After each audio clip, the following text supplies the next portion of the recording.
ماشاء اللہ موصوف نے بہت ہی عمدہ لب و لہجے کے ساتھ نعت کرام ہمارے سامنے پیش کیا۔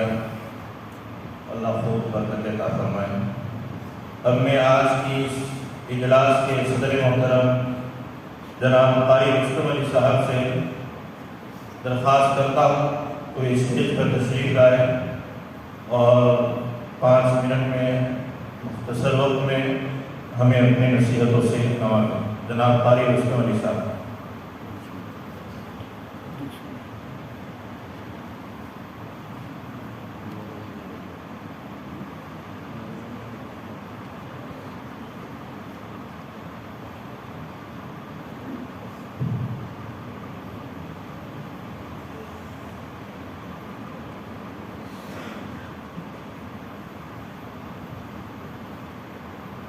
السلام علیکم۔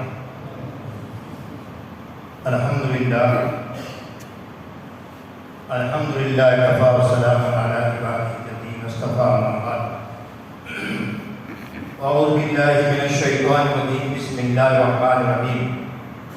وما ارسلناک الا رحمۃ للعالمین، صدق اللہ مولانا العظیم۔ بزرگان محترم اور عزیزان گرامی قدر دوستو، آج کا ہمارا اجلاس سیرت النبی صلی اللہ علیہ وسلم کے نام سے منعقد کیا جا رہا ہے اور جمعیت علماء ضلع ناگور کی طرف سے یہ اجلاس کا انعقاد کیا گیا ہے۔ اللہ تعالیٰ ہم سب کو یہاں پہنچنا، ہمارا پہنچنا قبول فرمائے اور سیرت النبی کے متعلق جو بھی بات ہو اس کو ہمیں سننے کی توفیق عطا فرمائے۔ بزرگوں اور دوستو، نبی پاک صلی اللہ علیہ وسلم جس طریقے سے نماز روزوں کا حکم دیا اور اللہ کو ایک ہونے کا حکم دیا، سمجھایا، اسی طریقے سے اللہ کا رسول صلی اللہ علیہ وسلم نے انسان کو اپنی زندگی میں اصلاح پیدا کرنے کی اور ہمیں سب کو نبی پاک صلی اللہ علیہ وسلم طریقے مطابق زندگی گزارنے کی جو ہمیں پیغام دیا ہے، اس پیغام پر ہم کو اصل عمل کرنا ہے۔ میں بات نہیں کر رہا ہوں، نہ تقریر مجھے کرنی ہے، تقریر تو جو آئے مہمان وہی کریں گے، میں تو اپنے ہونے کی حیثیت سے آپ کو سمجھا رہا ہوں۔ میں آپ کو یہ بتانا چاہ رہا ہوں کہ ہمارے ہر معاملات میں، خواہ گھریلو ہو، دسترخوان سے لے کر اور استنجا سے لے کر، چلنے پھرنے سے لے کر، کاروبار اور ہمارے بازار میں چلنا پھرنا، یہ تمام کا تمام نبی پاک صلی اللہ علیہ وسلم کے طریقے کے مطابق ہو جائے۔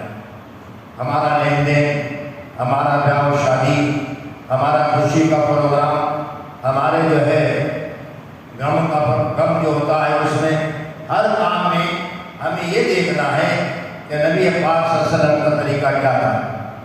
نبی پاک صلی اللہ علیہ وسلم نے ہم کو کیا اچھلنے کی یا کودنے کی اجازت دی ہے یا نہیں دی ہے، ہمیں یہ دیکھنا ہے۔ ہمیں یہ دیکھنا ہے کہ کسی پر ظلم کرنے کی ہمیں اجازت ہے یا نہیں ہے۔ ہمیں یہ دیکھنا ہے کہ ہمیں مظلوم کس حد تک رہنا ہے۔ ہمیں یہ دیکھنا ہے اپنی دفاع ہمیں کب تک کرنے کی طاقت ہے، کہاں تک ہمیں کرنا ہے اور کہاں تک صبر کرنا ہے، گویا کہ زندگی کو اعتدال بنانا ہے اور نبی پاک صلی اللہ علیہ وسلم کے طریقے کے مطابق لانا ہے۔ اس کے لیے میں آپ کو بتاؤں، سنہ ہجری کے اندر، مکہ کے اندر جب نبی پاک صلی اللہ علیہ وسلم تشریف لائے اور آپ خاتے بن کر مکہ میں سنہ ہجری کے اندر داخل ہوتے ہیں تو آپ کی سواری کے پیچھے حضرت اسامہ بن زید رضی اللہ عنہ سوار ہیں، آپ کے پیچھے بیٹھے ہوئے۔ اس خوشی کے موقع پر پہلی بات تو یہ بتانا چاہوں کہ اس اہم موقع پر آپ کے پیچھے ابو بکر صدیق ہونے چاہیے تھے، آپ کے پیچھے عمر ہونے چاہیے تھے، آپ کے پیچھے عثمان ہونے چاہیے تھے، لیکن یہ غلام زادہ ہے۔ آپ کی خاموش سیرت خاصین کو یہ جواب دے رہی تھی کہ اسلام انسان کو نیچا کرنے کے لیے نہیں آیا، اسلام انسان کو غلام بنانے کے لیے نہیں آیا، بلکہ اسلام تو بس بستی میں بسنے والے انسانوں کو بلند کرنے کے لیے آیا ہے۔ اسلام لوگوں کو بلندی تک پہنچانے کے لیے آیا ہے، اور اسلام کا پیغام ہی ہے۔ بہرحال بتانا میں ایک بات یہ چاہ رہا تھا آپ کے سامنے کہ جب اسامہ نے دیکھا ایسا خوشی کا موقع پر اچھلنے لگے، کودنے لگے، اللہ رسول نے فرمایا علیک یا ولدی، علیک یا اسامہ، بیٹا میری شریعت میں نہ خوشی کے موقع پر کودنے کی اجازت ہے، نہ غم ماتم کرنے کی اجازت ہے۔ یہ دونوں چیزیں اسلام سے پہلے کی چیزیں ہیں۔ اچھلنا، کودنا، ڈھول ڈپے بجانا اور شادیوں گاؤں پر یا خوشی کے موقع پر شریعت کو بالا رکھ کر اللہ کو بھول کر انسان جو کود اور مستیاں کرتا ہے، یہ اسلام سے پہلے کا پیغام ہے۔ بلکہ اسلام آنے کے بعد بھی اللہ تعالیٰ نے دونوں چیزوں کو بدل دیا ہے۔ کہا کہ خوشی اگر اللہ کسی کو دے تو وہ شکر ادا کرے، اور غم دے تو وہ صبر کا حق ادا کرے۔ اس لیے میرے دوستوں، ہماری شریعت میں نہ خوشی میں کودنے کا، اچھلنے کا، نہ ڈھول ڈپے بجانے کا، نہ شریعت کو بالا اطاعت رکھ کر اللہ کو ناراض کی مول لینے کی اجازت ہے، اور نہ ہی ہمیں اور کسی، بلکہ ہماری شریعت میں یہ ہے کہ نبی پاک صلی اللہ علیہ وسلم کی سیرت یہ بتاتی ہے کہ آپ کی سیرت میں یہ کہ اللہ کسی کو اگر خوشی دے، اللہ کسی کو خوشی کا سویرا عطا کرے، تو وہ یہ بھی یاد رکھے کہ خوشیوں کا سویرا عطا کرنے والا پھر غموں کا اندھیرا مسلط کرنے پر دیر نہیں لگاتا ہے۔ لہذا ہمیں ہر حال میں اللہ کے رسول صلی اللہ علیہ وسلم کی سیرت کو اپنانا ہے۔ ہمیں چلتے پھرتے، ہمیں اٹھتے بیٹھتے، ہمیں کاروبار میں، ہم تجارت میں، ہم لین دین میں، ہم معاملات میں، ہم جو معاشرت میں، ہم معاشیات میں، جو بھی ہمارے کاروبار ہیں، ہر کام کا اندر ہمیں یہ دیکھنا ہے کہ میرے نبی کا طریقہ کیا ہے، میرے نبی کا حکم کیا ہے، میرے نبی نے کیا فرمایا ہے، اس کے مطابق مجھے کیسے چلنا ہے۔ میں بمبئی کے اندر امامت کرتا تھا، ایک بات یاد آ گئی، بمبئی کے اندر میں امامت کرتا تھا 1984 سے لے کر 1992 تک میں بمبئی کا۔ اس وقت ایک جماعت آئی باہر بدیش، اس میں ایک فرانسیسی ایک آدمی تھا جو نیو مسلم تھا۔ وہ صبح کے وقت میں مسجد میں گھس رہا تھا، اور وہ لوٹا پانی کا لے کر اور لیٹرین میں جا رہا تھا۔ وہاں اس کو جادو بولتے، سنڈاس بولتے۔ وہ مجھے پوچھنے لگا مولانا رکو۔ میں رکا، کیا بات ہے؟ کہا کہ میرے ذہن سے بات نکل گئی، مجھے بدی سے تقاضا ہو رہا ہے، مجھے آپ کیوں بتائیے کہ میں سنڈاس جا رہا ہوں، میں بھول گیا پہلے کون سا پیر رکھنا سنت ہے، سیدھا رکھوں یا الٹا رکھوں۔ میں اس کے اوپر غور کرنے لگا، ایک نیو مسلم ہے لیکن نبی پاک صلی اللہ علیہ وسلم کے طریقے کی کتنی فکر اس کو سوچ، اس کو تقاضا ہے، جلدی کا ہے، اس کو اتنے دباؤ پڑ رہا ہے، لیکن اس کے باوجود یہ انسان سنت کو پوچھ رہا ہے۔ اے کاش سارے مسلمانوں کے دلوں میں بات آ جاتی، سارے مسلمان اپنے نبی کا طریقہ پوچھ کر کام کرتے۔ تجارت کر رہا ہوں، نبی کا طریقہ کیا ہے، کاروبار کر رہا ہوں، نبی کا طریقہ کیا ہے، میری اولاد ہو گئی ان پہ، ان کی پرورش کا نبی کا طریقہ کیا ہے، مجھے رہنے کے لیے نبی کا، زندگی گزارنے کے لیے نبی کا طریقہ کیا ہے، میں بازار جا رہا ہوں، نبی کا طریقہ کیا ہے۔ کاش مسلمانوں کو معلوم ہوتا، لیکن ہم تو جنتی مسلمان ہیں، ہم تو شروع سے پیدائش سے مسلمان ہیں، ہمیں تو دوسرا بتائے تب بھی ہمیں غصہ آتا ہے کہ ہم تو مسلمان ہیں۔